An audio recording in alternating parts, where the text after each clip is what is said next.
Hey there, Jordan Sheridan live. Status Coup, January 3rd, 2022. Jesus Christ. Life's going, man. Life's going. Hope everybody had a good New Year. I hope everybody is healthy and staying safe if you can. I know people in my life who have COVID right now, some faring better than others. So I really hope everybody is doing well and as best as you could enjoyed New Year's. I'm excited for the new year and a new start for Status Coup. A lot of, I don't want to say a lot, but there will be some changes and some tweaks coming for Status Coup. I think good changes and good tweaks that will be coming in the near future. So stay tuned. It's a work in progress, shall we say. But I obviously wanted to cover the Omicron surge that's going on all over the country today. To anti-vaxxers and others that troll into the chat. What can you do? People can think whatever they want, but I'm going to speak the truth and fortunately speak with an expert. Let me repeat, an expert, because I really think, unfortunately, these days on YouTube, there are not just YouTube, but I really think YouTube, Twitter, just in media, period. There is a lot of hosts with big followings who, in general are anti-establishment, in general are against big pharma, and unfortunately have taken that anti-establishment and painted that over with a very broad brush over the coronavirus and have been reporting things and covering things in a way that essentially, whether intentionally or not, are putting out misinformation under the guise of, well, big pharma can't be trusted and we're anti-establishment, so we don't trust the science and we don't trust the data. And unfortunately, if you watch Status Coup, I'm about as anti-establishment as they get. I'm no fan of big pharma, but I also think, two things be true. You could have life-saving vaccines that pharmaceutical companies are also grossly profiting off of and grossly keeping from the rest of the world. So we're going to get into all of it. Smash that like button. Share this live stream. The like button is right under the video. Sharing is caring. All that good stuff. Super chat's open. Glad to have joining me, epidemiologist Justin Feldman. Happy New Year. Happy New Year. Thanks for having me. So I wanted to also give your bio. Dr. Justin Feldman is a social epidemiologist and researcher and research fellow with the Harvard FXB Center for Health and Human Rights. His research focuses on the effect of social inequality on public health. He has published recent articles in the New England Journal of Medicine, American Journal of Public Health, and JAMA, JAMA. He has also been a source for the New York Times, covering deaths in police custody, as well as the COVID-19 pandemic. So wanted to make sure people knew you kind of know what you're talking about. So I wanted to start. Colin, there's some type of audio feedback. I don't know if you're hearing that. Hey, yeah, that's Justin, if you could check your mic settings, maybe. Yeah, I have an external mic. Maybe that'll help. Hold up.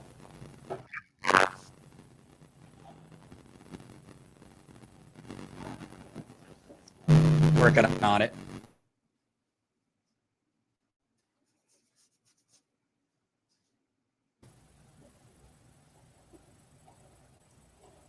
One, two, 1, 2.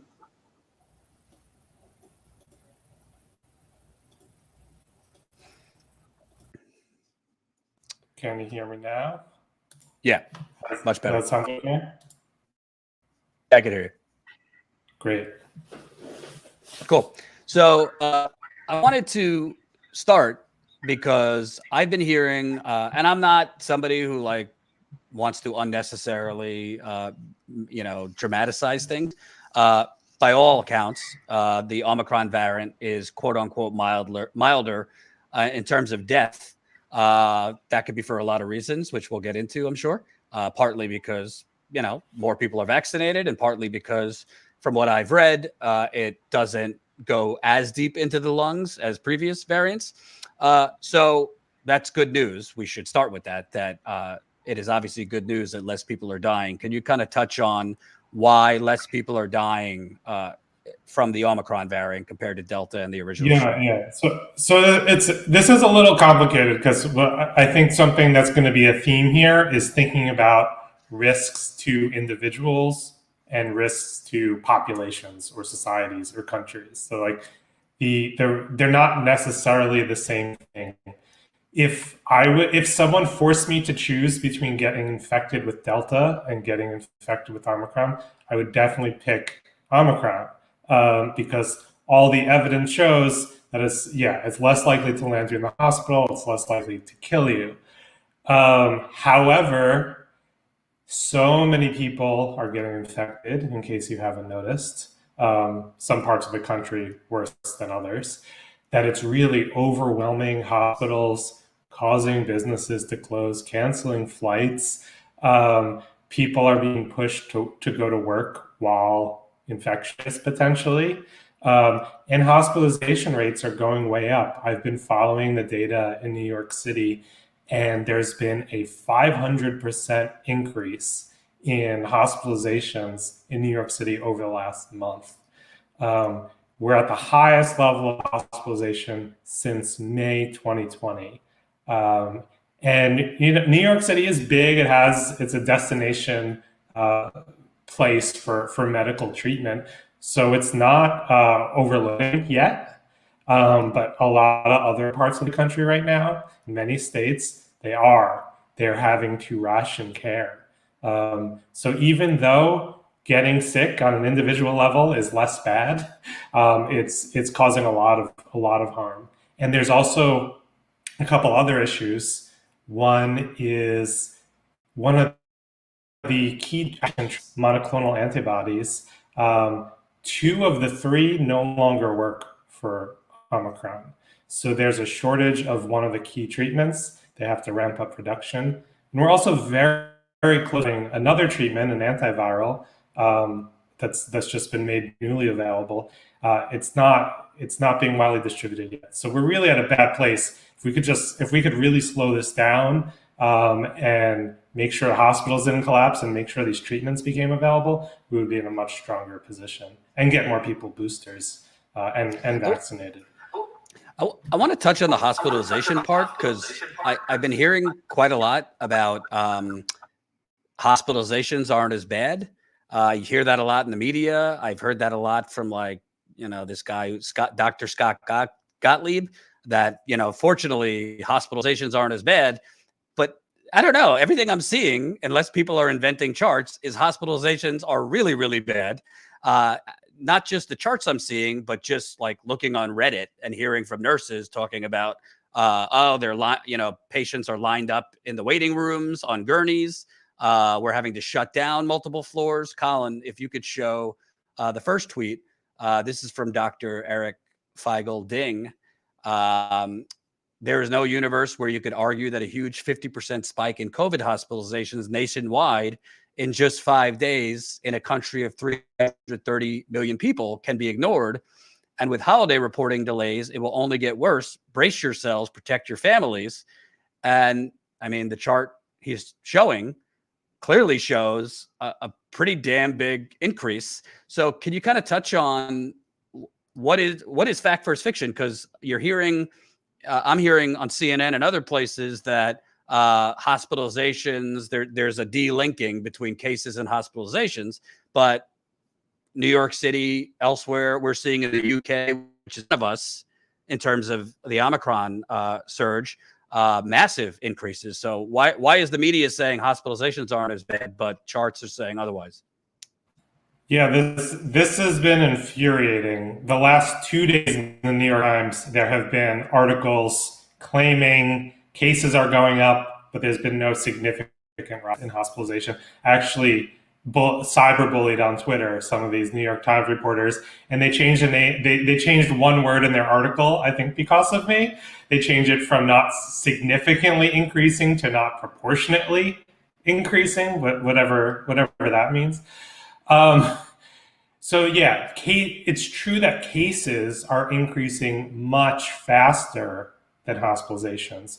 The rise in cases has been extreme in many cases, almost a vertical line. The hospitalization rise has been significant too, quite considerable. And as I said again, in many parts of the country, overloading healthcare systems and continuing to rise. I'm looking in New York City. A smaller percentage of people hospitalized need to go to the ICU, which is good. And they're not being ventilated as much. They're not needing to have more intensive treatment. So we are almost certainly going to see a rise in deaths. That's already started a bit. Some of these are lagging indicators. So first come the cases, then come the hospitalizations, then come deaths. That's how the course of disease progresses. But I think we're seeing in the mainstream media and this dominant narrative of everything is fine, get back to work. And I would say everything is not fine, and we need more government support to make sure a ton of people don't end up dead or in the hospital. And really, like, healthcare workers are not having a good time right now, to put it very mildly. And I'd also say, because I already see it in the chat, whatever. I mean, people could think what they want, but there's really like for the naysayers who are saying, "Oh, this is Omicron is no different than a cold." I mean, are all these children in pediatric ICUs with a cold? So, like, I think it's kind of arrogant and frankly pretty gross to minimize. I mean, there's massive spikes in the United Kingdom, in the United States, in children, many of whom are under 5 who are not vaccinated, that are in the ICU. I'm not trying to create a cause and effect, but I don't know. I'm smart enough to know that children's bodies are still forming. So if they're in the ICU it can't be that mild if it's putting children in pediatric ICUs. We know that between 10 and 30% of people that get COVID, regardless of strand, we've seen longer COVID, long COVID. So can you kind of touch on the pediatric part? Because that's just, all the naysayers are saying, oh, it's not fear mongering, it's nothing. Well, I don't think it's nothing that all these children are in the hospital right now. Yeah, from the beginning of the pandemic, there's been all sorts of attempts to minimize how harmful this has been. Again, this is a pandemic that's killed more than 800,000 Americans, millions globally, but an attempt to minimize it by focusing on these kind of relative comparisons, like, 99% of people survive. If 1% of people in the US die, that is 3.2 million deaths. So that's pretty bad. And similarly, we've been seeing people say children are at much less risk than adults, or especially older adults, of death. That's completely true. But we've had over 800 children die in the pandemic so far. I think about half of them have died just in September. There's really been an acceleration of child deaths, not to mention all these other concerns. In terms of long COVID, what I'll say there is, like, the research on it isn't really good yet. There's going to be years and decades of research into long COVID. So a lot of the long COVID symptoms are not exclusive to COVID, so it's hard to differentiate them between someone who's experiencing these symptoms for other reasons versus attributing them to COVID.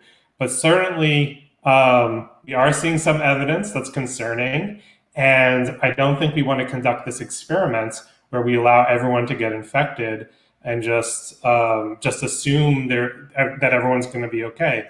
If even just a small percent of people, children or adults, ends up with long-term symptoms, if you extrapolate a population of 320 million, that's a lot of people who are having long-term symptoms. Right.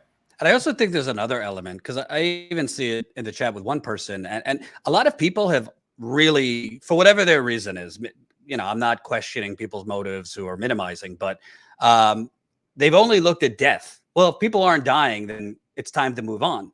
But there's a lot of stuff in between, just like a mild cold and death. So, for example, anecdotally, I don't need a pity party. I got COVID early on. I got pretty bad asthma now. I have to use an inhaler, and I'm an adult. So this idea that like, okay, but the children aren't dying. Okay, well, to the people saying that, like, are you doctors? Do you know what the long-term effects in these children are? I mean, that's really, I don't really understand. This has become so tribal and so partisan. And of course, there's an element of just fatigue. People want to be done with this. But at the same time, I don't really think anyone truly knows the full effects on all these children getting this, not to mention, you and I were talking private before this. I mean, this is, if things continue the way they are and we do not vaccinate the majority of the world, which we could get into, you're going to see more strands. And who knows if, theta and gamma and whatever other strands come are as mild. So I don't think we fully know the true effects. If children are getting this multiple times in different strands, if adults are getting this multiple times in different strands. I know in my life, besides myself, I just have asthma now. I know people that have had longer term symptoms with COVID. I know people that had COVID and it created other issues like with their heart and other things. So what do you say to people who are only focused on, well, if people aren't dying, let's get back to work? Yeah, I mean, just like you said, this is likely not just an epidemic of death, but an epidemic of disability. And these are going to be issues that are potentially with people for years, if not the rest of their lives. And, there are other countries that are taking it more seriously. I think the UK's National Health Service has already taken moves to set up clinics specifically to treat long COVID. I don't think we've done that here in our very fragmented, privatized health system in the US. But the government is, to some degree, taking it seriously here. They've, through the National Institutes of Health, have allocated money to study long COVID. So it's not, it's not some crackpot theory. It is something that some governments are taking seriously, probably not seriously enough, not serious enough to prevent widespread infection. Right. And I want to show this from, this is going on in the United Kingdom, Colin, if you have it, but this tweet, a very situation at a hospitals across Lincolnshire tonight, as ULHT declares a critical incident over extreme and unprecedented staff shortages. It says it is unable to maintain safe staffing levels, leading to compromised care across its sites. So that's in the United Kingdom. I know personally, my wife was having a situation. We didn't know whether to bring her to the hospital. This was the other day. And we called the on-call person at her doctor, and they said, it's really a toss-up because if you go to the hospital right now, you're going to have to wait probably 10 to 11 hours to be seen. So unless you really think you need to go, you're better off seeing if what was going on with her improves and call your doctor in the morning. So that's just my wife. There's a lot of other people that probably it was a no-brainer. Yes, I must go to the hospital, but they are not being able to be seen. Just anecdotally looking at Reddit threads of nurses talking about, care, heart patients, stroke patients, their care is lapsing because we are out so much of our staff. Yeah, in a lot of the country, we're really in crisis mode, and we're seeing pressure for healthcare workers to come in while sick, which is terrible and not safe. It's also not safe to have a shortage. And this, the government could do a bit better. We could have, for instance, restrictions on indoor dining for a while. Federal support to make sure the restaurants don't go out of business, and cancel large in-person events, especially maskless ones. These are very low-hanging fruit, but there's been no appetite by Republicans or by the Biden administration even to bring back any of these measures. And we're really, even in many more liberal cities, we're not seeing these measures. They're saying, oh, we're in such a different place than we were a year and a half ago. We have all these tools. We have the vaccines. We're dealing with a new variant. And a lot of these tools are not, that we supposedly have, are not in place. And a lot of people are still not vaccinated. Right. Well, I want to touch on that because somebody just said in the chat, and I think this is a point where a lot of people are saying we're not going to vaccinate our way out of this, and like it can't only be vaccination, but because obviously we could vaccinate, the majority of the world. It's probably needed to be done much earlier. But let's say, for argument's sake, greed ends today. Pfizer, Moderna shares its formula with South Africa and other third world countries. You start rapidly increasing the amount of people around the world that get vaccinated. What in your expertise, would that stop cold turkey new variants, or would we still see different variants, but again, they have less receptors to latch onto, so less spread? Yeah, so it's kind of impossible to know exactly what will happen or what would happen in that scenario. We didn't know, when Delta was here, I saw it. It was so transmissible. My thought was, this is it. Delta is the variant that's going to be here for the rest of my life. Nothing's going to outcompete it. And then we have Omicron, something more transmissible than I think any respiratory virus we've ever seen, perhaps more than measles, which is notorious as one of the most transmissible. So what the vaccines can do is make it so that when you get the virus, it replicates less inside of you. At minimum, in some cases, it reduces the likelihood of transmission to others. Though with Omicron, it's a little more complicated on that point. So yeah, if it's possible that a single person with a long-term COVID infection had Omicron evolve within their body, that's one scenario, but we're not really sure. But in general, more people vaccinated means you're decreasing the whole number of viral replications that happen in the world. And that means you're decreasing the likelihood of new, more transmissible variants developing. And there's also one point I'll make, because this is misinformation that gets spread around a lot. There's this myth that viruses naturally evolve to become less severe to humans. That's not true. They naturally evolve randomly. The ones that succeed are the ones that are best at transmitting themselves. It's pretty much unrelated, completely unrelated to how severe the disease itself is. So we kind of lucked out that there was a bit of a reduction in severity between Delta and Omicron, but Omicron's still going to kill a ton of people. So are you saying that there's no guarantee that the next strand or the strand after that is as quote unquote mild as Omicron? Yeah, so one, we might not get another variant. It might be Omicron for the rest of our lives. We might get another variant. It might be the same. It might be more deadly. It might be less deadly. There's no way to know. Right. So I want to also touch on, frankly, there's two schools of thought. Some people, which I think are misinformed, say enough, let it spread, herd immunity, blah, blah, blah. And then others say Biden, the White House, is not doing enough. To me, I think vaccines is part of it. But I think this whole defeatist attitude of like, there's nothing we could do, everybody's going to get it. I think that's a false I think that's a false choice. No, there's a chance a lot more people will get it. But like in anything else, if you wear a seatbelt, there's a chance that you won't die if your car flips, So if you wear an N95 mask going inside, if you're indoors, this and that, is there a chance you could get Omicron? Absolutely. Is there a far less chance that you could get it? Yes.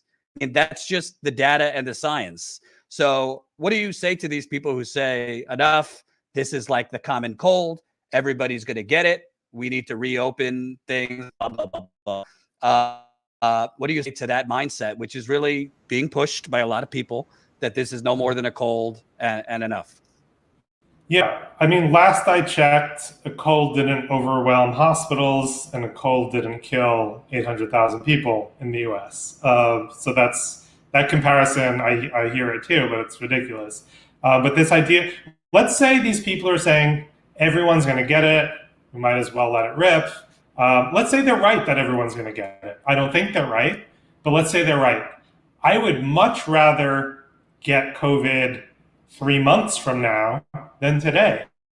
3 months from now, the hospitals won't be overloaded. I'll be able to get care if I need it. 3 months from now, I'll be able to get the monoclonal antibodies I need. The new antiviral drug from Pfizer will be available. I'd be in a much better position to have it then. And then we're starting to see people, I know some in my own life, who have been infected 2 or 3 times. So even if everyone's going to get it, how many times they get it is also important. So we want them to get it fewer times. Right. And, to me, there's also another element, and it's just maddening to me. I hear this term lockdown a lot. The lockdown left, this, that, the other thing. First of all, I don't know what country you people have been living in. There was never a lockdown in this country. There was never a lockdown in this country.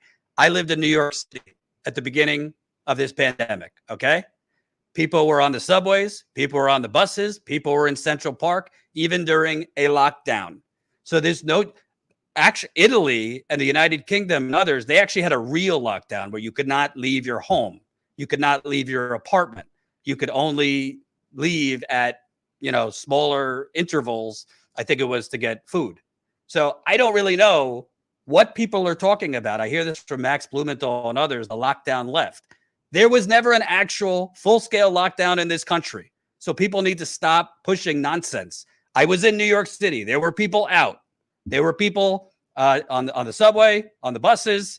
There were people going in between interstate travel and all that. There was no lockdown. With that said, I'm not calling for a lockdown, but I don't really understand the point of view that argues against let's pay people right now to stay home. I don't understand it. Let's say, for argument's sake, our government was corrupt and would do the right thing. I don't understand the argument against paying people to stay home. Obviously you would need essential workers like hospitals, this and that, for a short period of time. Let's say a few weeks, a month, slow the spread, take the pressure off hospitals and other industries, get out of that peak or slow the insane surge now. I don't really understand why that would be called a lockdown. I think I'm seeing over Reddit and other places, workers are being told to come back in even with symptoms, and they're scared to death. So could you kind of talk about A, was there ever a lockdown? And B, what really is the argument between paying people to stay home to stop the spread? Yeah, the term lockdown is just meant to sound scary, I think. It's not a very precise term. There were some right-wing groups they really started up in the fall of 2020 under the banner of the Great Barrington Declaration. It was organized by some think tanks, American Institute for Economic Research and the Hoover Institution. And they were basically calling all public health measures lockdown, everything from shutting down temporarily non-essential businesses to isolation, so someone who is sick staying home while they're sick, to contact tracing and testing. They just called everything lockdown because it sounds scary and authoritarian. So it's kind of a propaganda term. What we have are specific public health measures. There's a wide range of them. Some of the ones that are really effective in times like these, when transmission is really high, are these things like, paying workers at, if you work in a restaurant as a server and there's indoor dining, you can easily be paid to stay home and wait it out a few weeks while the hospitals are no longer overwhelmed. If you are like at the mall at work at the Build-A-Bear, like literally I'm choosing purposely a ridiculous example. Build-A-Bears are open right now in cities whose hospitals are being overwhelmed and they're being filled with people. For what? It's because people in Congress and in the White House decided to take away unemployment insurance It expired in September. They didn't try to renew it. This is the pandemic unemployment supplement. So then, you know, any number of debts could come up, and they're not going to go run back and put it back in place because they want businesses to profit, and they think businesses being open will mean they profit. But what we're seeing is a lot of people calling out sick because they have COVID, and they're not necessarily able to get paid during that time. And it's done in a very chaotic way. We could do it in a more orderly way that actually prevented people from going to the hospital or dying. And, you know, to me also, I think that there's an element. I mean, this has become like a political tribal issue. I just skip over that bullshit. If you don't want to watch this, don't watch. If you want to unsubscribe, that's fine. I'm not going to play for clicks. There's a lot of people playing to anti-vaxxers. I'm not interested. You don't want to get vaccinated? Don't get vaccinated. I think you should. The science is clear. I love how a lot of people keep talking about, you got to listen to the scientists on climate change. But on COVID, well, here's a study I found on some blog, blah, blah, blah, blah, blah. Listen, the jury is out right now. I mean, there's plenty of people. You know, Colin, let's play this now. Let's play Chris Hedges, what he has to say on getting vaccinated. We're going to stop the pandemic and the mutations until everyone gets vaccinated. I mean, I think most epidemiologists and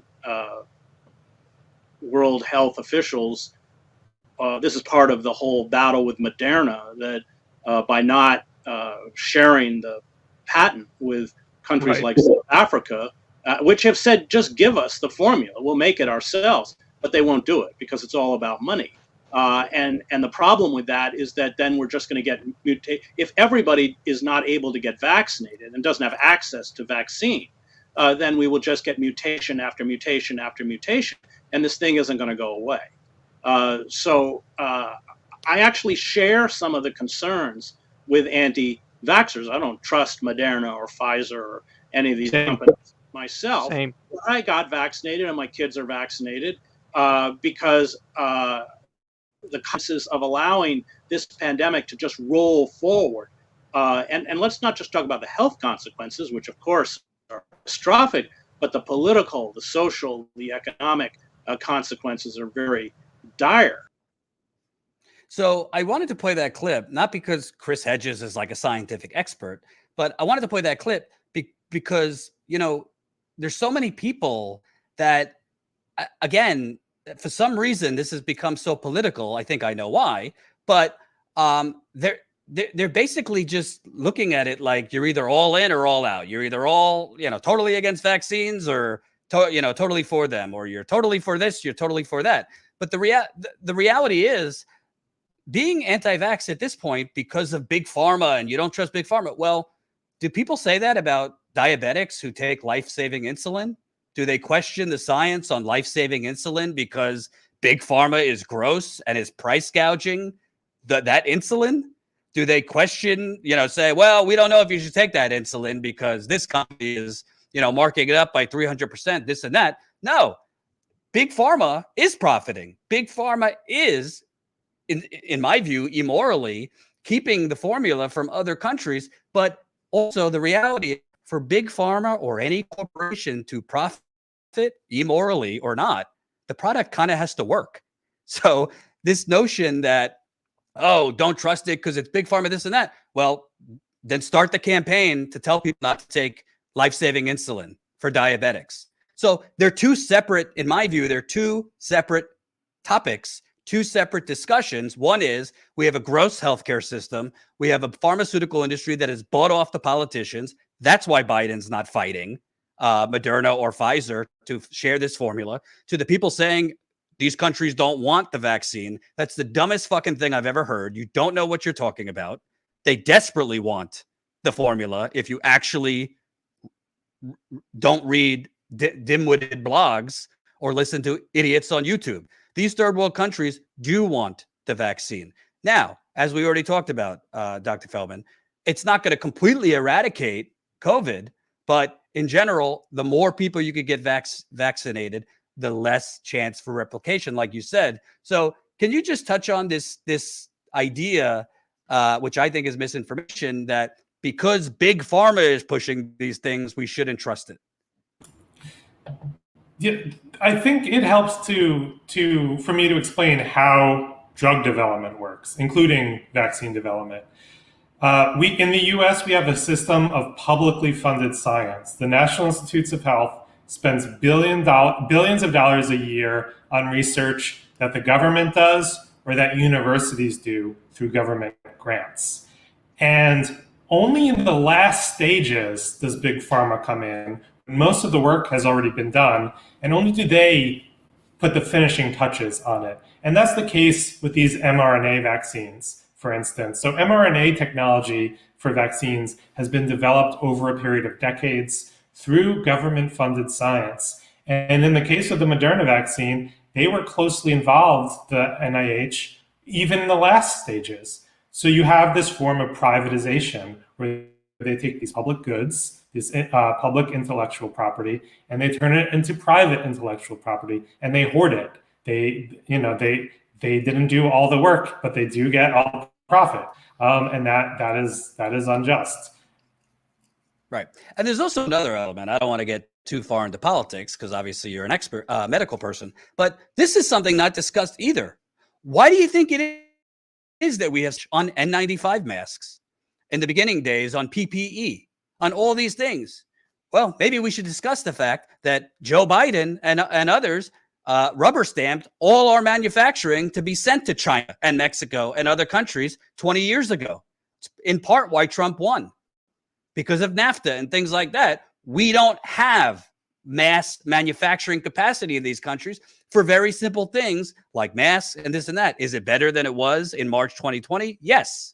But that's another thing that, MSNBC left this out of their analysis. We have offshored all of these jobs to other countries. Do I want other countries to have jobs? Sure.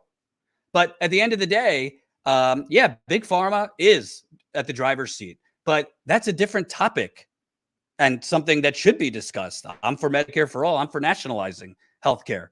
But that doesn't mean to conflate that with let's not trust the vaccine because it's big pharma. Well, who makes monoclonal antibodies? Is that the guy at the lemonade stand? So Joe Rogan and all these pushing that, it's nothing. Yeah, Joe Rogan, if it was nothing, why did you throw the kitchen sink in? Let's keep it real. If Joe Rogan, who's been pushing, and whatever, I'd love to get on Joe Rogan, but I'm not going to hold back. If Joe Rogan, who was pushing this whole time, if you're young and healthy, it's not going to affect you. And he says he's the healthiest guy can be. Well, if you're so healthy, why did you have to get monoclonal antibodies, prednisone, Z-Pak, ivermectin, and throw the kitchen sink out of this if it was nothing?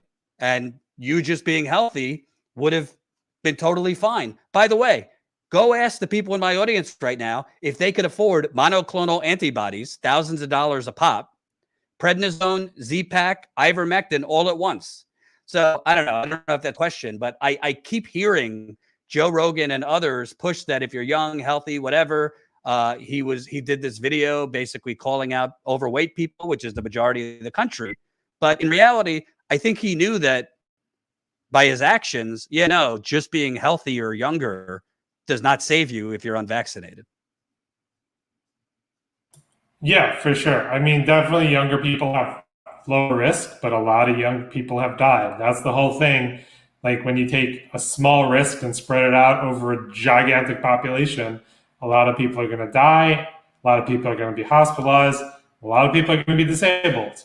It's not the end of the world for most people if they get COVID, but for some of them, it makes life a lot worse.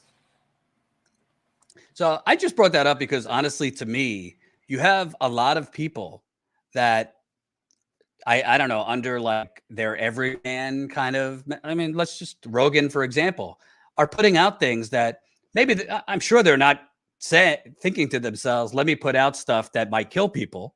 I'm sure nobody has that motive, but they're basically Colin, do we have the clip? I think it's just better to play this clip so people know what I'm talking about. Rogan activated. One time ever in our lives where we're supposed to trust the pharmaceutical companies. All of our lives. It's like the pharmaceutical companies are a bunch of money-hungry monsters who don't give a fuck about you, and they're just concerned about making profits. Now Which is a it's like, fact. that was And they've been in then. trouble with the law for decades. That was then. Yeah. That was not in the pandemic. Now we're supposed to not have questions Yeah. and be involved with it. Yeah, and you're not supposed to promote healthy lifestyles as an alternative to this. And you're not even supposed to consider the fact that for most people that are fat and unhealthy, listen, man, you are fucked no matter what. You're fucked no matter what. Because even if you don't get COVID, you're going to have a heart attack, okay? Yeah. You're not going to make it anyway. Like, I don't know what you're saying about, like we're in danger and you're not. Like, bitch, please. Yeah. All right. Bitch, please. You can't, like. So I played that clip because to me, there's like multiple false equivalencies. First of all, are you saying trust Big Pharma? Because I don't hear anybody saying trust Big Pharma. I don't hear anyone saying, give me, in Moderna and Pfizer, I trust. You're a medical expert. You read studies religiously. You have training as a doctor in epidemiology. So there's this false herring that if you're citing the vaccines or data that shows mask wearing or whatnot, that you're like in the tank for Big Pharma. I don't understand it because it doesn't make any sense to me. It's the same thing we just spoke about. Like, am I in the tank for the pharmaceutical companies that make life-saving insulin? No, I follow the data and the science. We need to reform and get money out of politics to target those pharmaceutical companies. But can you kind of just touch on, because I mean, he's talking to tens of billions of people, and tens of billions of people are hearing this conflation of don't trust Big Pharma. We should trust Big Pharma. So therefore, doubt the vaccine. What are your thoughts? Yeah, no one is asking you to, I'm not asking to trust Big Pharma. I'm sure Big Pharma wants you to trust them, but I don't think many people are asking you to trust Big Pharma. The trust needs to be you can trust the government regulatory agencies, and it's not just the United States, it's governments in all sorts of different countries that have approved these same vaccines through different processes. You trust in scientists, not your 1 in 1,000 crackpot scientists. You can find the crackpot scientist who says global warming isn't happening. But I mean the preponderance of scientists out there who are able to look at the data and say, okay, this looks legit. There's hundreds of millions of people at this point who've gotten each of the vaccines. And we know the risks of side effects are incredibly low. And compared to the benefits from protecting against COVID, it's a no-brainer. And we even do, there's some nuances here. Johnson & Johnson's vaccine has some very rare side effects that can be severe. And the CDC revisited that and they say, okay, we are no longer recommending Johnson & Johnson on the same level as the Moderna and Pfizer vaccines because we do see these very rare safety issues. And why recommend them over the ones that are nearly perfect? So yeah, the system works for vaccine regulation and it adapts to new information. And can I ask you, why is it that Taiwan, Puerto Rico, I think I saw another one, a lot of other countries have kind of blown off the CDC's revised, if you saw it last week, CDC changed the quarantine time period from 10 days to 5 days. The reasoning was very convoluted. It was like, well, in most people, 80 to 90% of the infection is gone. So like, don't worry about that 10%. And yeah, you don't need to test to get out of it. It was clearly in response to Delta's CEO pressuring and big business pressuring to get workers back. Fauci, who I'm not a big fan of Fauci, but putting that aside, Fauci kind of previewed yesterday that they were going to possibly revise it again. But Taiwan and other countries were just like, yeah, no, that's wrong. We're not following that. Yeah, this is actually a really good example of, let's say the government makes the wrong decision, makes a bad decision that can harm people's health. There is going to be an uproar among scientists and criticism from scientists, not a couple of crackpots. A lot of scientists more mainstream scientists.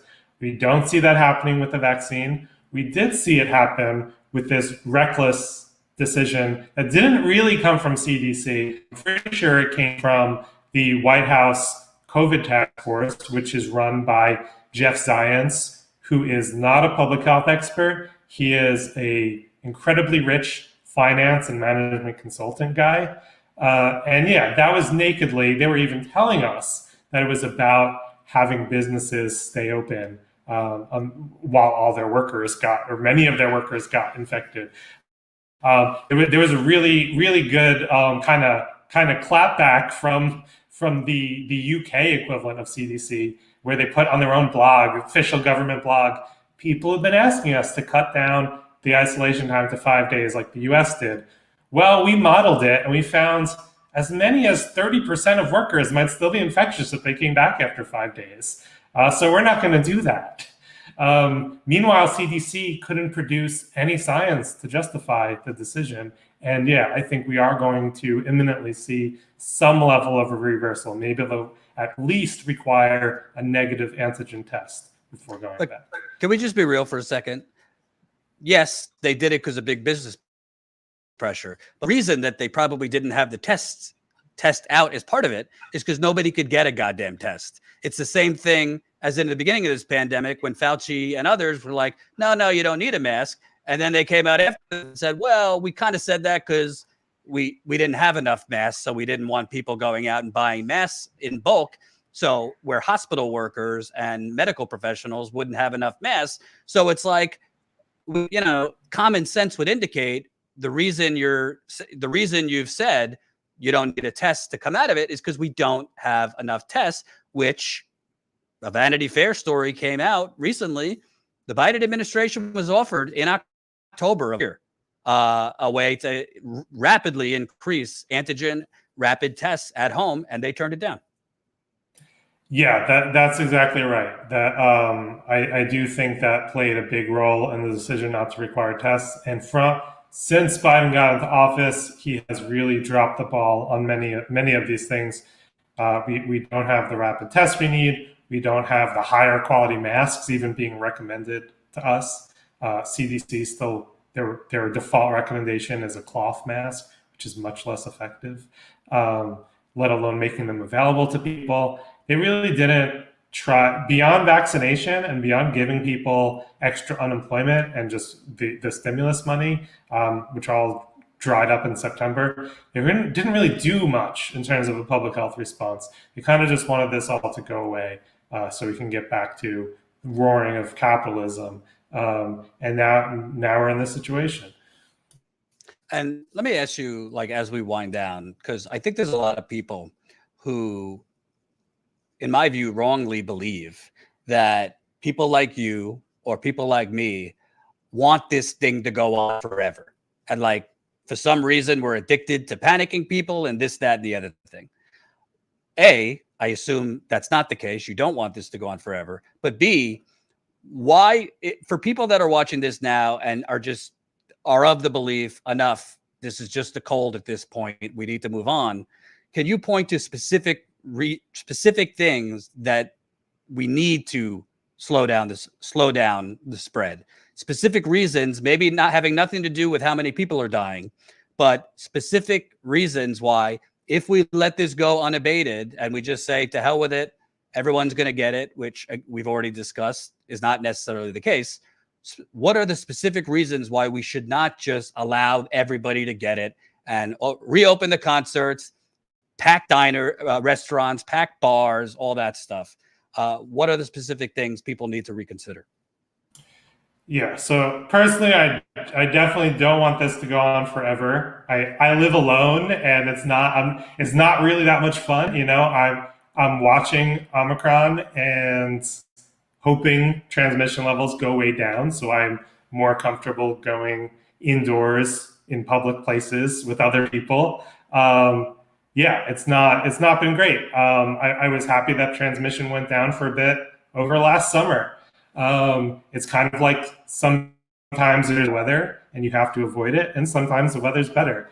And if, you know, hopefully this goes down to really low levels that we can just ignore. But that time is not now. So yeah, for someone who doesn't care at all about COVID and getting sick from COVID themselves, one, if you get in a car accident or have any kind of health problem right now in any part of the US, you don't want to be going to a hospital where you're waiting for hours and hours, where there's not enough staff, where the staff is going to be exhausted. You're not going to get very good medical care right now. And then we have this real risk of essential sectors in our society not running at full capacity. You can think about water treatment plants, supermarkets, the people who transport and grow your food. These are the kinds of things that create product shortages, real economic issues, make it hard for you to get services you need. There were even points in the pandemic when so many people needed to be ventilated and on oxygen that they had to divert. I think this happened in Florida.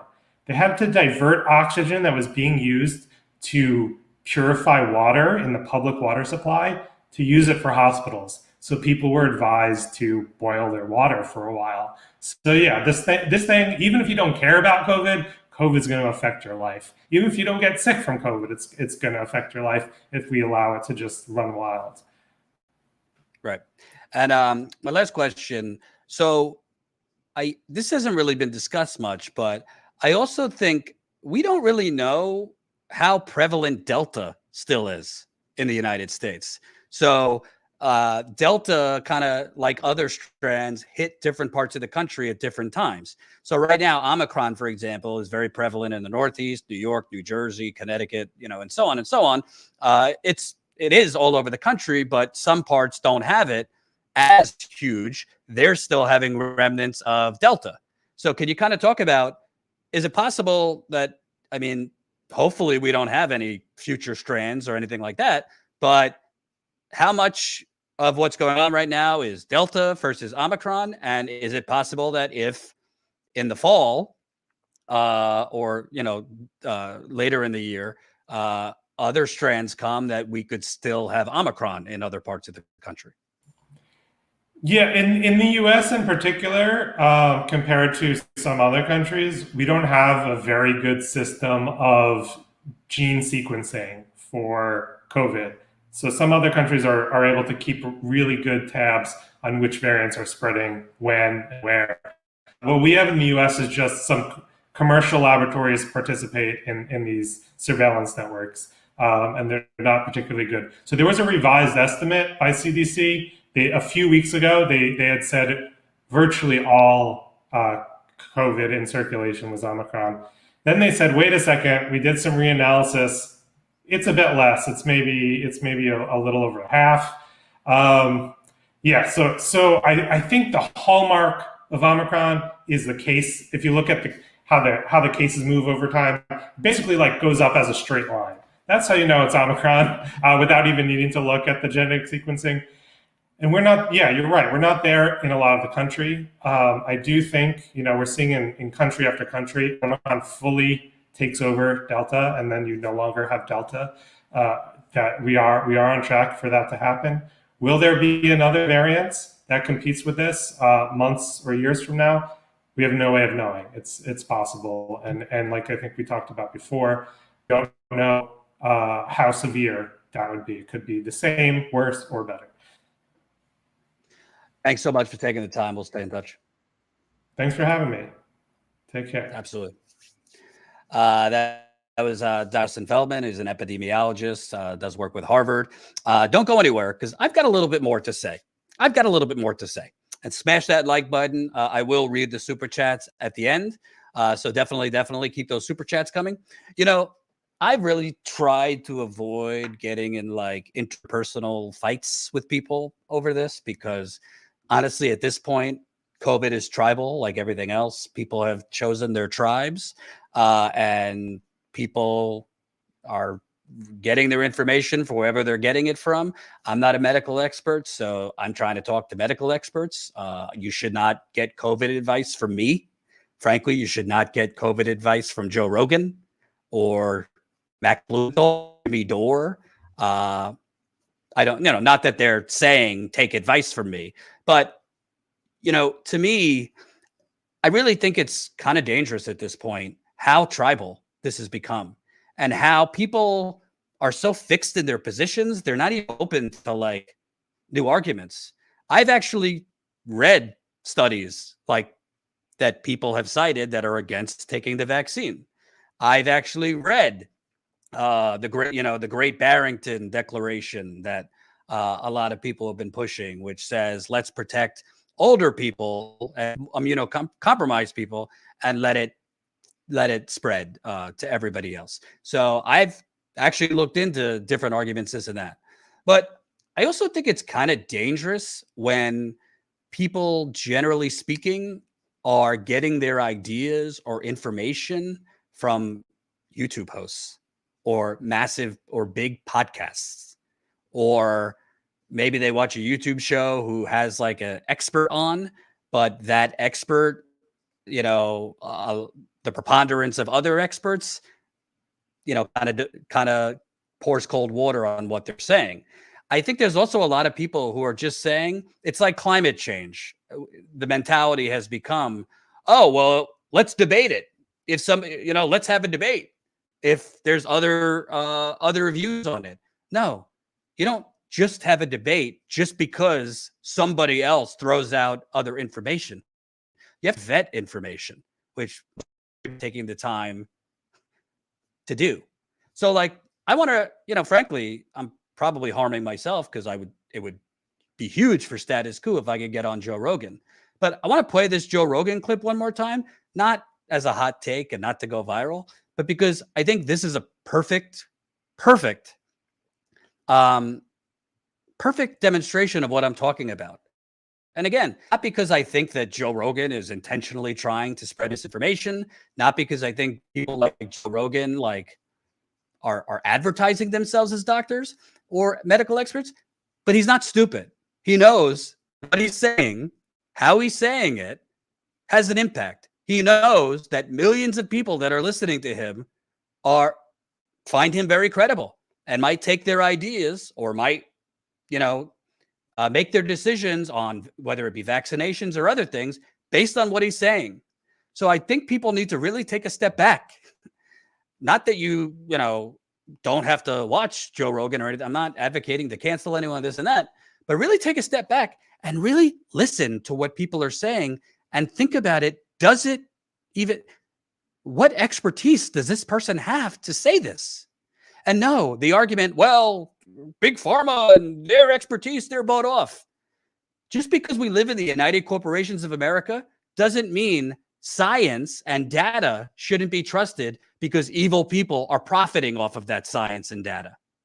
Colin, if we could play the Joe Rogan clip one more time, because I want to get specifically into a few things he's saying here that are just ridiculous.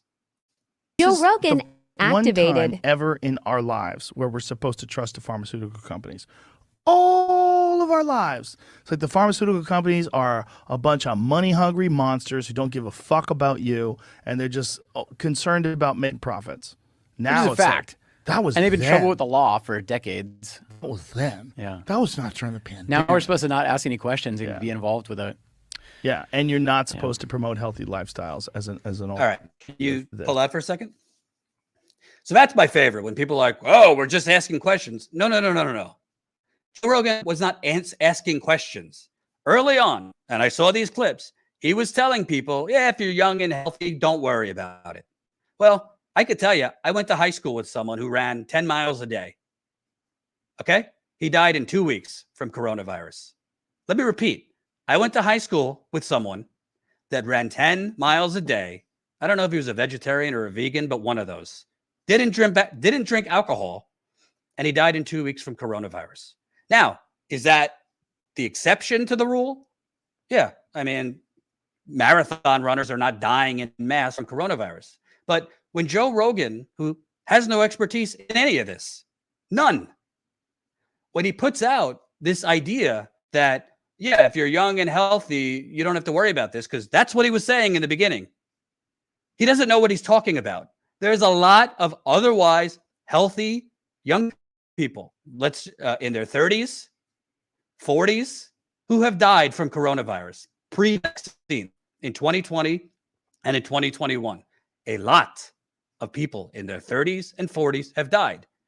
Now, is it also true that most at-risk group is old elderly people? Yeah, it is. So more than one thing can be true, that older people are at most risk, but this is not some type of thing which has been shown that if you just have a good diet and you work out and you're generally healthy, that there's no risk at all, because any doctor will tell you everybody is different. Every person reacts to things differently. Say, perfect example, I've been covering the Flint water crisis for many, many years, right? Well, some people who the allowable limit for lead, the allowable lead in your drinking water is 15 parts per billion. That's a bullshit thing anyway. It should be 0. You shouldn't be drinking lead. Children definitely should be, but adults either. But one person can drink 15 parts per billion of lead and have no long-lasting health problems. And one person could drink parts per billion of, which is under the emergency or the allowable limit, and it could wreck their system. I know people in Flint that technically drank their water levels, their lead levels were under the allowable limit, and they have got major autoimmune issues and problems from drinking that water.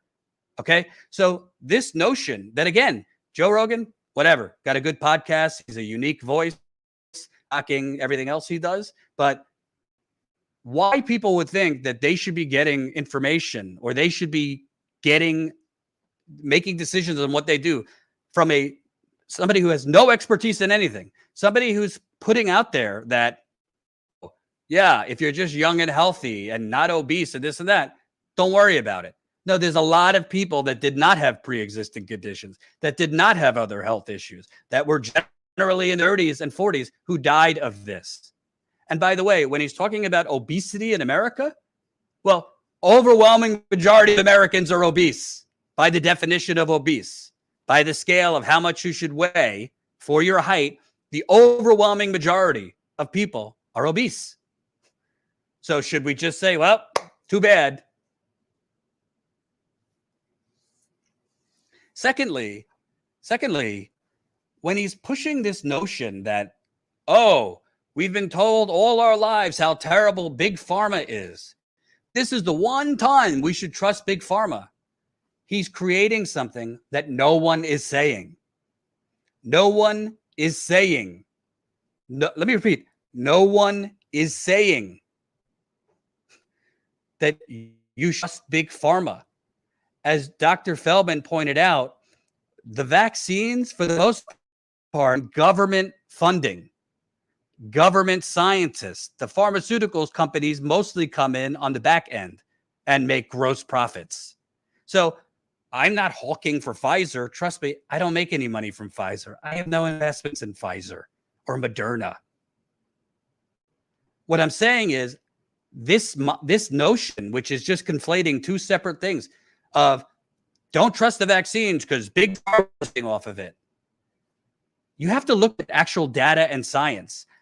I'm pretty sure we would know by now if millions of people were getting really, really sick from taking these vaccines. Millions of people were dying from taking these vaccines. Are there people that have had negative consequences from taking the vaccine? Yeah, there are. I know Jimmy has said that he has had longer term symptoms. I'm not minimizing that. I'm absolutely sure he's telling the truth. The other part is, do we know what caused Jimmy's side effects or other people's side effects from the vaccines? Do they have other conditions that do not react well from the vaccine? I don't know. So should we cast aspersions completely on the vaccine for coronavirus because certain people in the population are having negative effects from the vaccine? You have to look at the preponderance of data. So another component that I don't really hear a lot of people talking about. I don't see people talking about when it comes to Joe Rogan is he was saying young and healthy people, no problem. He's always pushing how healthy he is. He lives a healthy lifestyle. Okay, then why, when you got coronavirus, if you're young and healthy and would have been fine, why did you feel the need to take monoclonal antibodies, thousands of dollars a pop, by the way? Most normal people cannot afford monoclonal antibodies. Prednisone, he said he took, which is a steroid. Z-Pak, which most people, it's like a 5 or 6 day course of steroids for cough. He says he took ivermectin. If just being healthy and just living a healthy lifestyle, not being obese, why did he have to throw the kitchen sink into it? Well, he made the decision not to be vaccinated. That's his decision. Obviously, he felt that just on its own, being healthy and not obese would, he felt he had to do more to protect himself. Why did Trump not die? Because he had everything that we do not have access to. A cocktail of drugs at his disposal. So I just be saying, yeah, I'm not getting vaccinated, which, I mean, he has to know by him saying that, he's giving people the idea not to get vaccinated. He has a huge megaphone, a huge audience, a huge platform, but he ended up getting this whole kitchen sink. By the way, again, most people cannot afford everything that he got. So you don't have to agree with me on all things. I also think, people make a good point. Jordan, why does nobody talk about other things that could treat COVID? And, that information has been suppressed and this and that. That's fine. I am all for discussions on other things. I know people have pointed out increasing your vitamin D, increasing your zinc, whatnot. I think those are good things, period, separate from COVID. Like, I just started taking more vitamin D, more zinc, more vitamin C. So, I'm all for people taking more of those things. I haven't personally seen data that shows if you just rapidly increase your vitamin C, vitamin D, zinc, it will protect you from coronavirus. But I'm not at all opposed to having that discussion. More focus on that. I think there has been other alternative treatments that have been buried in the news. So I'm not against that. My whole point in all of this is people need to really take a step back. And if you want to unsubscribe from me, whatever, that's your choice. I'm not going to play for clicks or push people not to get vaccines or push people to things I don't believe in. You don't have to agree with me. That's fine. But somebody just pointed out, Rogan has the resources to be an experimentalist. Yeah, most people don't. And by the way, Colin, let's play more of the clip. And you're not even supposed to consider the fact that most people that are fat and unhealthy, listen, man, you are fucked no matter what. You're fucked no matter what. Because even if you don't get COVID, you're going to have a heart attack, okay? Yeah. You're not going to make it anyway. I don't know what you're saying about, we're in danger and you're not. Bitch, please. Yeah. Bitch, please. You can't, exonerate yourself from decades of being a slob and a person who has no consideration about their health and about their obesity and about the food they put in their body and their lack of vitamins and exercise. And all of a sudden, you're health righteous? Fuck you. Fuck you. That's been my whole life. That's my whole life is about being healthy. I've been healthy forever. I haven't been sick in 11 fucking years. I got sick one time and it was with COVID. And it was only for a couple of days. And you're telling me that you're the one who's doing the right thing and the smart thing? Colin, come out of that. Let me repeat. Just hear what he says, because he obviously doesn't get. He obviously doesn't get it. I haven't been sick in 11 years. And I got sick with COVID and it only lasted a few days. Why do you think it only lasted a few days? Does he not understand? You took monoclonal antibodies, Z-Pak, prednisone, ivermectin. By the way, who knows what helped and what was just added on and had no effect. I think he said he took one extra thing. So I haven't got sick in 11 years. I got COVID. It only lasted for a few days. Well, why do you think it only lasted for a few days? And by the way, somebody said all these people want to focus on Rogan. I'm focusing on Rogan because he has the biggest audience in the country, probably one of the biggest audiences in the world.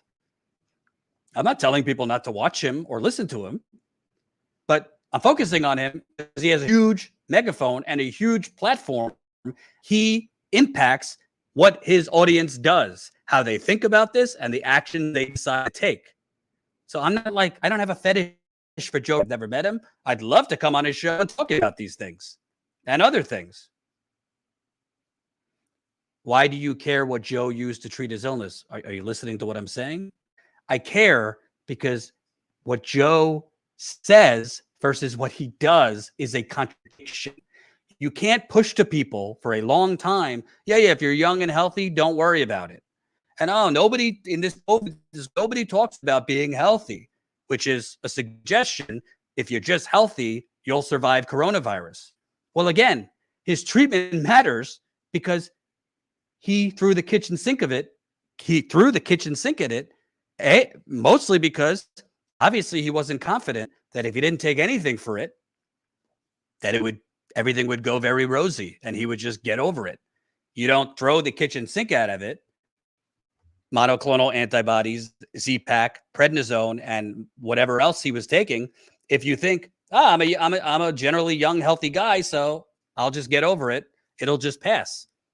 Why would anybody on that comparison, if they thought their health would they're young, healthy, they recover fine? So it's arrogance. He also probably doesn't, just like Aaron Rodgers, doesn't realize most people cannot afford the cocktail of drugs Rogan, Aaron Rodgers, and others talk about. Jordan, everyone takes medicine when they get sick. That's why. Oh, my God. He has been championing the fact that he has not gotten vaccinated and won't get vaccinated. Okay, stay with me for a second. He has championed that he has not gotten vaccinated and won't get vaccinated. This has an impact and influence on the people that listen and watch him.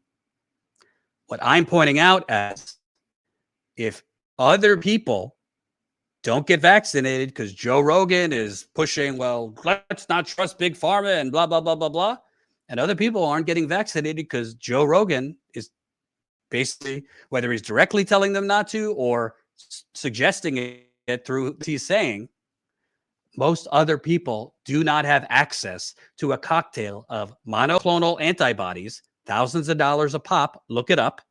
Costs thousands of dollars for those treatments. Monoclonal antibodies, prednisone, Z-Pak, ivermectin, and whatever other cocktail he was taking. That's the point. Don't, on one hand, push this message that just eat healthier, just be healthier. It won't kill you if you're healthy and you increase your this and that and you're not obese and this and that.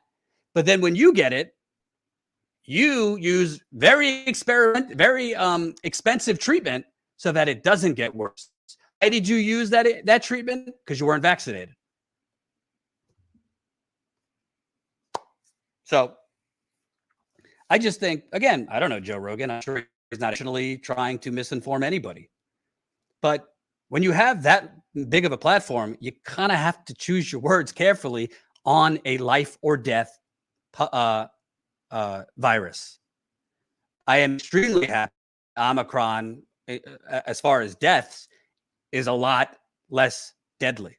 I'm not calling for a lockdown, and I don't think it is a lockdown to pay people to stay. By the way, pay people their salary, not less, what they make, to stay home. That's what the United Kingdom did. I think the United Kingdom, in the beginning, early days, the government paid like upwards of 85% of what they made to stay home.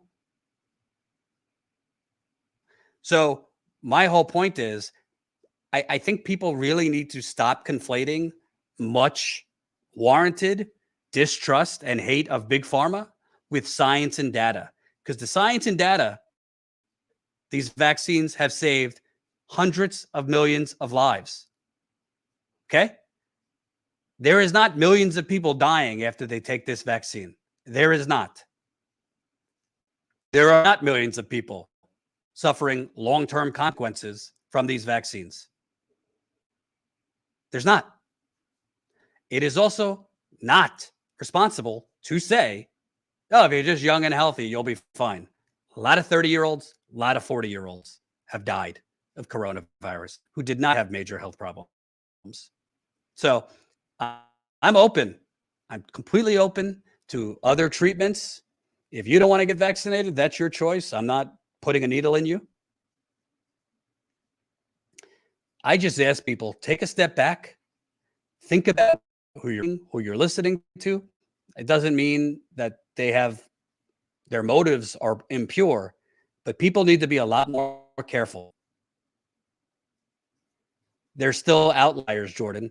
Well, Wendy, at the end of the day, I think people really need to look at things and make a choice. Because if you think there's a risk with the vaccine, you have to decide, well, what is the bigger risk that you're willing to take? Getting COVID unvaccinated and getting severely sick or dying, or taking the vaccine and whatever risk you think there is with taking the vaccine. Because that's the choice. This isn't a lesser of two evils. This is a lesser of dying. People either, let's say you think there's uncertainty with the vaccine, well, which level of uncertainty is higher for you? If you truly think you're at greater risk of dying from the vaccine or getting gravely ill from the vaccine versus coronavirus, then I'm not calling you stupid. I'm just asking you, please look at the data on the vaccines. Relook at it. Let me read some super chats. And thank you so much. By the way, separate from this discussion, we're definitely going to be changing things up a bit at Status Coup. We're definitely going to be trying to not only have new guests on, we're going to be kind of expanding topics. So it's not only politics. We want to cover, more stuff that might technically have a political bent, but might be in pop culture and sports and other things. We're definitely going to be mixing things up. Obviously, as Kyle Kalinske and others have pointed out, we are probably the most suppressed independent media channel in existence. We have been throttled way more than any other outlet. We have 123,000 subscribers, but our views are way down to the point where it doesn't even make sense what our views are. There are channels with like 20,000 subscribers that are getting way more than us. We haven't changed what we do at all.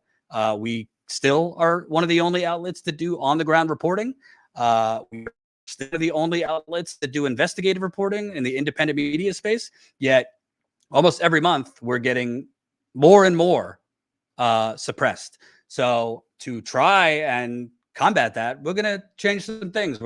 I'm possibly going to have more people on co-hosting with me. We're going to try mixing with different topics and things like that. So there's a lot of cool things coming up. By the way, Colin, if you could load it up after the super chats, we'll play the end of the year mashup, the end of the year promo video that Colin put together. That all of our amazing reporting for 2021. We definitely that literally 4 days later is still under review. By YouTube.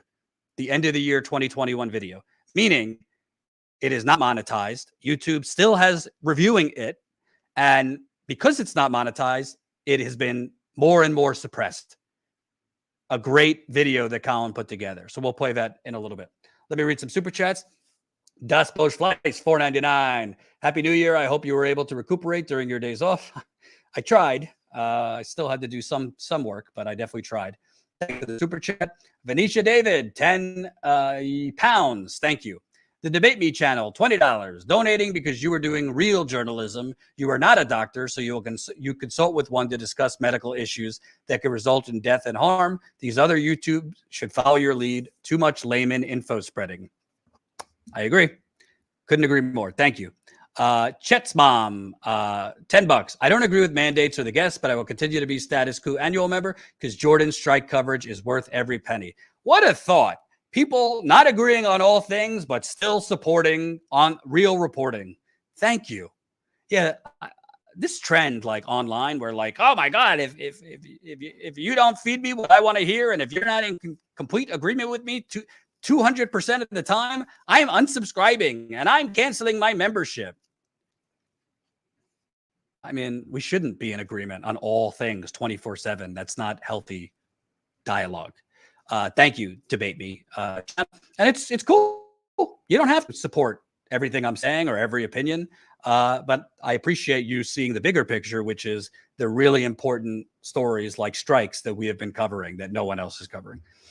Chet's mom, $10. I just read that. Cheryl Tyler, $20. Happy New Year, Status Coup. Here's to continuing the brilliant reporting in 2022. Thank you. Thank you. I appreciate it. Happy New Year to you. The emissary, $5. Thanks, Jordan, for standing with science. Thank you. Thank you. And before we go, I wanted to play the mashup video. I very much ask people, after we play this, you might have not seen it on our channel because YouTube has not approved our end of the year video. So I very much ask you after we play this, if you could go to the homepage, click on videos and give it a click. Our end of the year promotional video. If you could leave a comment, like it. I'd like to get it out to more people. Colin worked really hard on this video. It shows all of our reporting that no one else is doing on the ground. If you watch it and are inspired, you'll sign up as a Status Coup member, statuscoup.com/join. We need to continue growing our paid membership to help fund on the ground reporting. In addition to more on the ground reporting, we'd like to have more guest hosts on, cover more topics, possibly have more freelance journalists doing reporting for us. So we need to grow our paid membership. We're also talking in the background about kind of sweetening the pot, more perks for members. So definitely watch this video. If you can, sign up as a member. I think you'll be inspired by the video. And lastly, give it a click after the fact. Go to the YouTube page, click on videos, and click on this. Because literally after 4 days, YouTube still has not reviewed this video. Meaning it's still under review for monetization. And when videos aren't monetized or demonetized, they are also further suppressed in terms of visibility. Colin, let's give a recap of Status Coup 2021. Congratulations for always being somewhere where mainstream media is not.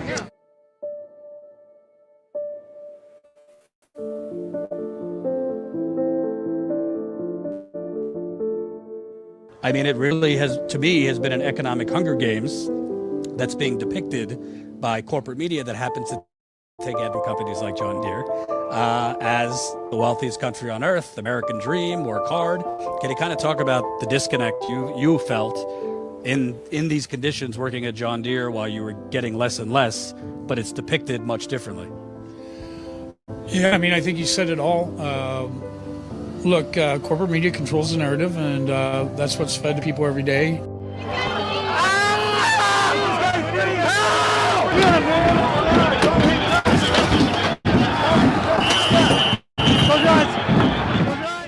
Talk about the threat beyond you to people fighting these pipelines, this pollution, and this greed and evil. What's happening to me is a new fossil fuel industry playbook. What am I going to do? Where am I going to go? I am fixing to be homeless. And I never dreamed in all my life I would ever be homeless. John claims to be the most pro-union president in history. Where's he at? Where's he talking now? Joe Manchin has been the thorn in the side of West Virginians for decades. We're just a number to them. We're as replaceable as a light bulb. We are now over 7 years past this catastrophe in Flint, where residents, many of which are behind me, were poisoned. Go all the way back to the media and they're not there for us. There's no one there for us. We're all here struggling and nothing's being done. I'm talking about like residual scars from 6 years ago. You're talking about stuff you're getting now. This is in the last 24 hours. You know, I always talk about how to get away with murder. Ask Snyder, ask Nussel. They're all helping him do it. She was very family oriented. She light up the room when she comes. Oh, and they wanted to get rid of her pension. So like, yeah. So like all the senior nurses, not only are they're not getting the wage, their pension is being frozen. You're currently homeless, working at Amazon? Currently am, yeah. I have been homeless for the past, 2.5, almost 3 years that I've been here now. And I haven't been able to afford a place. This whole sordid, crappy affair is completely illegal. Hey, yo, stop it! Unmask them! Unmask them! Fuck you! Unmask them! Literally private property all over the fence, even though I believe we're on a public sidewalk. So in Amazon's world, it's private property. Our elected officials, both of mine, Shelley Moore Capito and Joe Manchin, like always, like they did with the minimum wage raise, rip the people out. Corporatist politicians like Nancy Pelosi are telling us we have to wait longer. We are now living at a time where a generation rise up, not out of anger, of survival. And Eastern Kentuckians in general are hardly ever afforded the opportunity to tell our own stories. I end up getting a call from work in March, and I was evicted. I be wanting to snap off, I be wanting to go crazy because it's destroying me and there's nothing else to do. But I hurt, I cry every night.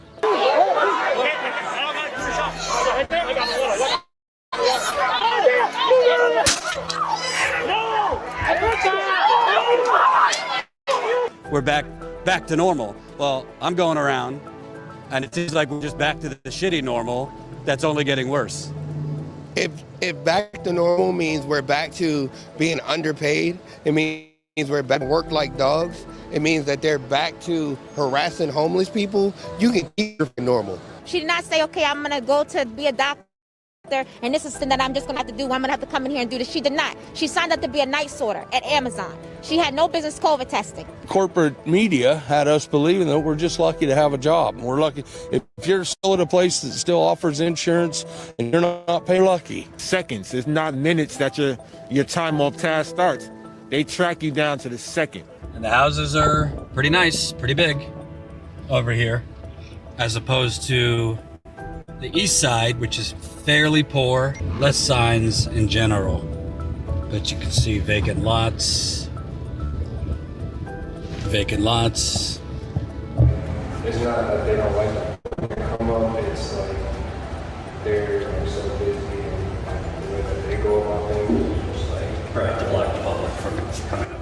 I'm pretty sure the Flint Journal knows about it. Broke it in the Detroit Metro Times and The Intercept on Governor Rick Snyder's administration, where phones were deleted right before the launch of a criminal investigation. Health officials' phones had no messages on them. Okay. The governor refused to hand over key documents. I mean, to be honestly, I know you. I don't know why you're not reporting it.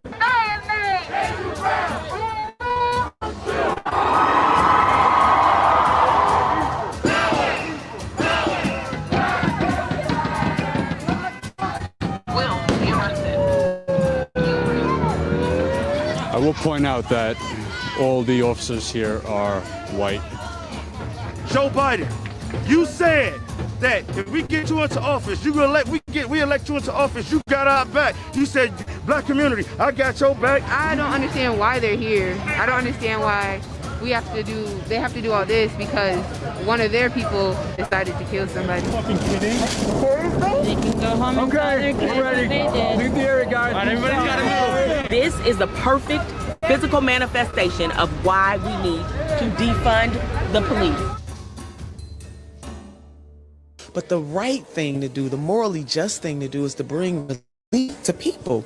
And God knows that people all over this country are suffering. About 140 million people who live in poverty or poverty adjacent. And those people are black. Those people are brown. Those people are white. People are indigenous. Those people are Asian. Poverty is all. You know, what's amazing to me, because we're seeing strikes happening all over the country, is workers who have been, exploited and beaten down They're kind of saying enough is enough.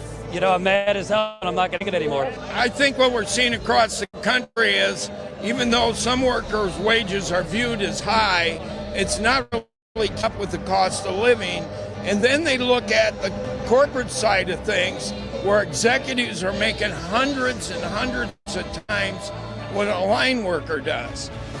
They counted on people not being able to fight back.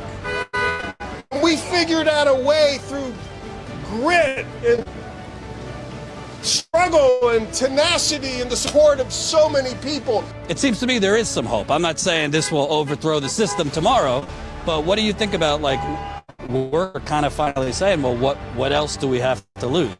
Yeah, I mean, I think a big part of it is workers are becoming more informed, you know, with sites like you, social media, people getting our message out, and just, you know, the climate right now. It's also bringing us closer together as a union, as a group of people. You know, it's the workers going out there and making this work. It's the old adage I used to tell when I would sit in on negotiations. You know, I go and I trade my labor for a wage. You're not giving me nothing. I'm making that wage. Listen, you can't unite with someone who don't want to unite with you. So you have to be willing to really fight and do what you need to do when you have the majority. Not every day is going to be a good day, but the victories that we do have, we definitely amplify them. Democrats have basically tried to straddle the line where they're more woke and not verbally as offensive as the Republicans, but their policies basically leave these same people to fend for themselves. Same story, right? It's the same story every time. One's just like, one's read like a horror story and one's read like a fairy tale, like depending on your eyes. But it's the same ending every time. Like we know how this book ends. I mean, the struggle is what makes us stronger. I don't have a lifetime of government experience because I've worked actual jobs. A type of liberation that transcends all understanding. That having universal health care is a type of understanding. Canceling student debt is a type of understanding. How can a progressive combat that going forward to not be smeared out of the race? I want progressives to be very resolute, and I want us to keep on running because we are winning. I raised $6 million in this race. I was outperformed every other candidate in this race until the government came in. If you care, and you should care, we've been begging you to care, you need to be out here. I'm telling you that the reason why your life is so crappy is because the person that you voted in, not thinking about it, has been ruining your quality of life. Let's talk about the things that actually matter. We're trying to change the working conditions not only for Starbucks workers, but hopefully this leads to more people being able to say, you know, enough is enough. I admire your work, Jordan, on Flint water issue and so many other issues. And I just want to urge people listening to continue to support Status Coup.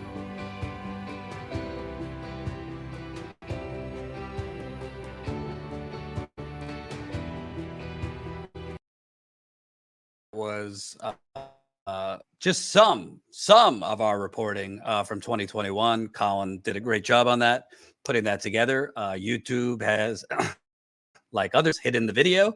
So Colin, if you could drop the video in the super chat, we'd appreciate it if you give it a click, comment on it, like it, all that good stuff. The more people who like it, comment, the more it will be seen.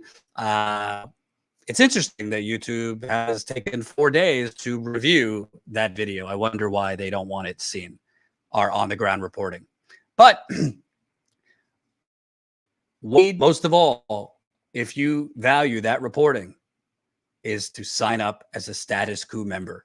You could sign up for as low as $5 a month.